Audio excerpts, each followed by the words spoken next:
अर्थात थेट जातोय उपराष्ट्रपती पदाचा अर्ज भरला जातोय तेव्हाची दृश्य आपण पाहणार आहोत। अर्थातच सीपी राधाकृष्णन यांच्याकडनं हा अर्ज भरला जात आहे, अर्ज दिला जात आहे तेव्हाची दृश्य बघतोय। यावेळेला पंतप्रधान नरेंद्र मोदी हे त्यांच्या सोबत आहेत, तसंच या ठिकाणी उपस्थित मान्यवर आपल्याला पाहायला मिळतात। राजनाथ सिंह हे देखील यावेळेला उपस्थित आहेत। सीपी राधाकृष्णन महाराष्ट्राचे राज्यपाल म्हणून काम पाहणारे आणि तमिळनाडू इथला त्यांचा कार्यकाळ हा बराच मोठा। अधिक माहिती या संदर्भातली घेणार आहोत। रामराजे शिंदे आपल्या सोबत आहेत। रामराजे, काय अधिक माहिती? बिलकुल, आता इंडियाकडून सीपी राधाकृष्णन हे संसदेमध्ये दाखल झालेले आहेत आणि त्याचबरोबर त्यांनी अगोदर राष्ट्रपिता महात्मा गांधी यांच्या महात्मा गांधी यांच्या पुतळ्याजवळ गेले आणि तिथं पुष्प हार जे आहे ते अर्पण केले आणि त्यानंतर ते आता अर्ज दाखल करण्यासाठी गेलेले आहेत आणि पंतप्रधान नरेंद्र मोदी हे त्यांचे प्रस्तावक असणार आहेत। आणि महत्वाचं नाव देण्यात आले की महाराष्ट्राचे राज्यपाल राहिलेले आहेत सीपी राधाकृष्णन आणि आता उपराष्ट्रपती पदासाठी थेट त्यांचं नाव पुढे करण्यात आलेलं आहे। खरं तर संघाच्या मुशीतून आलेले आहेत हे नेता आणि अनेक ठिकाणी वेगवेगळी पदं जी आहेत ती भूषवलेली आहेत आणि सामान्य घरातून आलेले आहेत आणि त्याचबरोबर सर्वात लहान पदापासून ते मोठ्या पदापर्यंत त्यांनी झेप मारलेली आहेत आणि त्यांच्या विरोधामध्ये आता विरोधी पक्षांनी सुद्धा म्हणजे इंडिया अलायन्सने सुद्धा सुदर्शन रेड्डी यांना आता मैदानात उतरवलेलं आहे आणि त्यामुळं संख्याबळ हे बघावं लागणार आहे की दोघांच्या बाजूने किती संख्याबळ हे असू शकतं।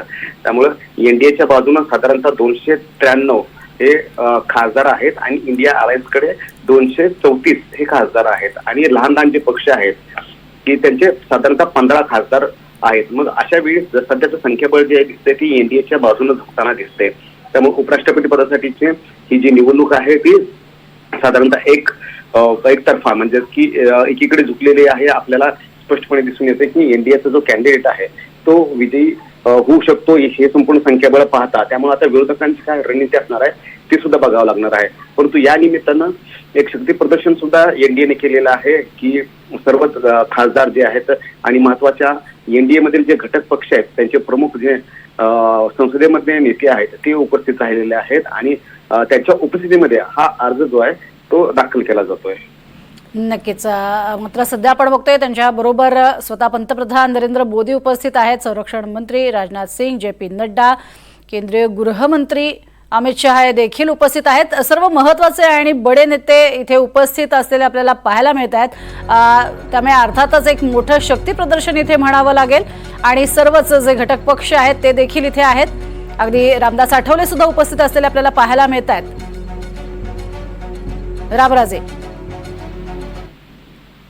बिलकुल, कारण एक महत्वाचं पद आहे आणि ज्या पद्धतीनं धनखड यांचं पद गेलं किंवा राजीनामा दिला त्यानंतर ज्या चर्चा सुरू झाल्या होत्या तर त्या चर्चा सुरू झाल्यानंतर सुद्धा जे नवीन उपराष्ट्रपती पदाचे जे उमेदवारी अर्ज नामांकन जे करायचं आहे तर त्यावेळेस एक प्रकारे शक्ती प्रदर्शन दिलेलं आहे आणि त्या चर्चांना पूर्णविराम दिलेला आहे आणि त्याचबरोबर की जो कॅन्डिडेट असणार आहे त्याला एनडीए म्हणून सर्व घटक पक्ष पाठीशी असणार आहेत हा संदेश आहे। मग तो कितीही छोटा पक्ष असू द्या, आता जे नावं घेण्यात आलेली आहे त्यामध्ये रामदास आठवले यांचा पक्ष जो आहे तो महाराष्ट्रापुरता मर्यादित आहे, परंतु तरी सुद्धा त्यांचा एक सुद्धा खासदार नाही, ते स्वतः रामदास आठवले खासदार आहेत। परंतु एनडीए घटक पक्ष म्हणून आपण किती स्ट्रॉंग आहोत, मजबूत आहोत हे दाखवण्याचा हा प्रयत्न आहे। आणि जर एनडीएच्या संपूर्ण घटक पक्षांची जर आकडेवारी बघितली तर संख्याबळ जे आहे ते निश्चितच इंडिया अलायन्स पेक्षा जास्त दिसून येतं आणि म्हणूनच राधाकृष्णन यांच्या विजयाचा मार्ग जो आहे तो सुकर असल्याचं दिसून येते। विरोधक रणनीती असलेला आहे कारण उमेदवार देऊ नये अशा प्रकारचं अगोदर भूमिका जी आहे ती किरण रिजिजू आणि त्याचबरोबर सरकारकडून घेण्यात आली होती, परंतु इंडिया अलायन्सनं उमेदवार दिलेला आहे आणि एक प्रकारे ट्रॅपमध्ये इंडिया अलायन्स अडकल्याचं दिसून आलेलं आहे। राधाकृष्णन यांना उमेदवारी देऊन साऊथकडील एखादा नेता जो आहे तो उपराष्ट्रपती पदाचा कॅन्डिडेट केलेला आहे आणि त्यामुळे आता इंडिया अलायन्स समोर सुद्धा पेच पडलेला आहे आणि म्हणून तशाच ताकदीचा आणि साऊथ मधला एक चेहरा जो आहे तो देण्याचा प्रयत्न सुद्धा आता इंडिया अलायन्सने केलेला आहे। दुपारी आता इंडिया अलायन्सची 1 वाजता बैठक आहे आणि पुन्हा रणनीती ही तयार केली जाणार आहे की राधाकृष्णन यांच्या विरोधामध्ये जो उमेदवार दिलेला आहे त्यांना जिंकून कसं आणायचं आहे. तर या संदर्भामध्ये पूर्ण रणनीती आणि फोकस असणार आहे की जे छोटे छोटे पक्ष आहेत त्यांना गाळाला कसे लावायचे, त्यांना सोबत कसं घ्यायचं आणि त्या निवडणुकीमध्ये एनडीएला कशी लढत द्यायची ही संपूर्ण रणनीती असणार आहे. परंतु एक प्रकारे म्हणजे की उद्या अधिवेशन संपते 21 तारखेला आणि त्याच्या अगोदरच 20 तारखेला अर्ज भरणार आहेत. यापूर्वी असं सांगण्यात आलं होतं की 21 तारखेला राधाकृष्ण अर्ज भरतील, परंतु ती वेळ चेंज करण्यात आली, दिवस चेंज करण्यात आला आणि 20 तारखेला म्हणजे की एक दिवस आधीच अर्ज दाखल केला जातोय. आणि दुसरं म्हणजे की इंडिया अलायन्स कडून जे रेड्डी आहेत उमेदवार जे आहेत ते उद्या अर्ज दाखल करणार आहेत. त्यामुळे आज सरकारकडून एनडीए पक्षाकडून एक शक्ती प्रदर्शन करण्यात आलेलं आहे की पुढचा राष्ट्रपती उपराष्ट्रपती कोण असतील. नक्कीच. आणि ही पूर्ण प्रोसिजर नेमकी कशी असते ती सुद्धा जाणून घ्यायचे रामराजे तुमच्याकडनं. मात्र एकीकडे आपण बघतोय उपराष्ट्रपती पदाच्या निवडणुकीसाठी सुदर्शन रेड्डी यांच्या उमेदवारीची घोषणा जी आहे ती इंडिया आघाडीनं केलेली आहे.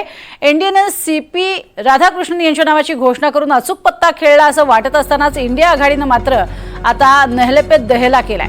त्यामुळेच उपराष्ट्रपती पदाची निवडणूक आणखीनच रंगतदार झालेली आहे.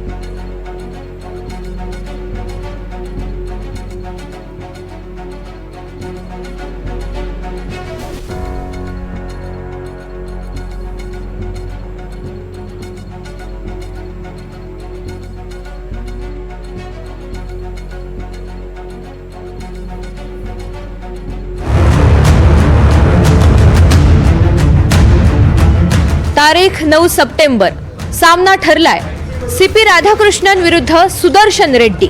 उपराष्ट्रपती पदाची निवडणूक बिनविरोध होणार का याकडे लक्ष लागलेलं असताना इंडिया आघाडीनं त्यांचा उमेदवार मैदानात उतरवलाय.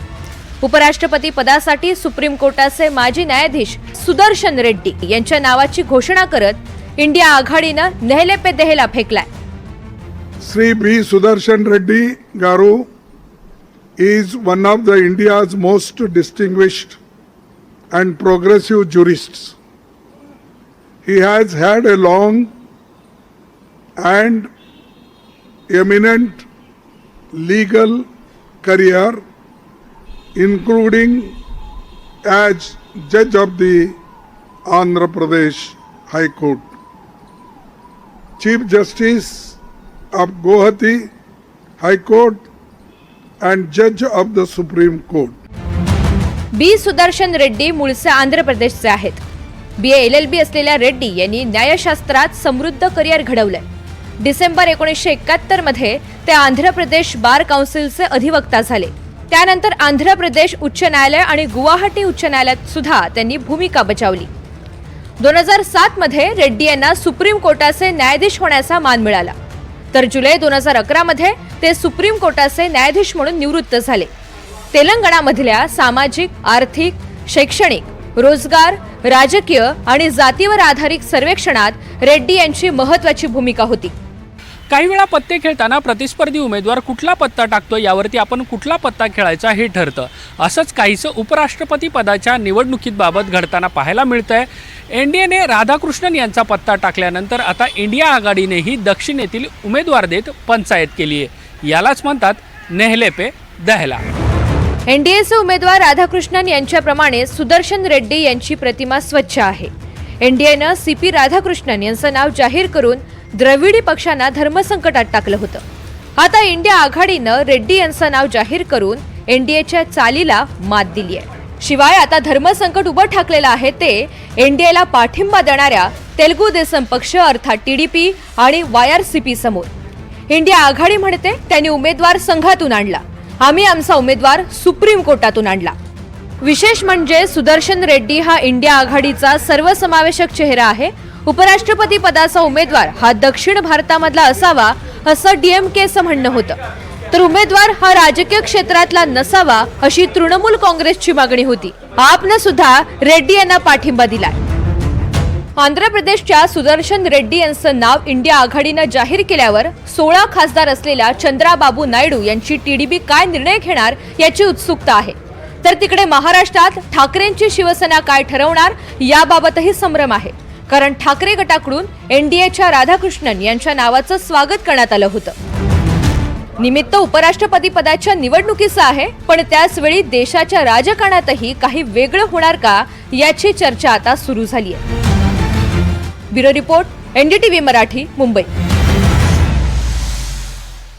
त्यामुळे उपराष्ट्रपती पदाच्या निवडणुकीमध्ये चांगलेच सुरस जी आहे ती आपल्याला पाहायला मिळणार आहे. अशा पद्धतीने आपला अर्ज जो आहे तो दाखल केलेला आहे. CP राधाकृष्णन यांनी पंतप्रधानांच्या उपस्थितीमध्ये त्यांचा अर्ज दाखल झालेला आहे.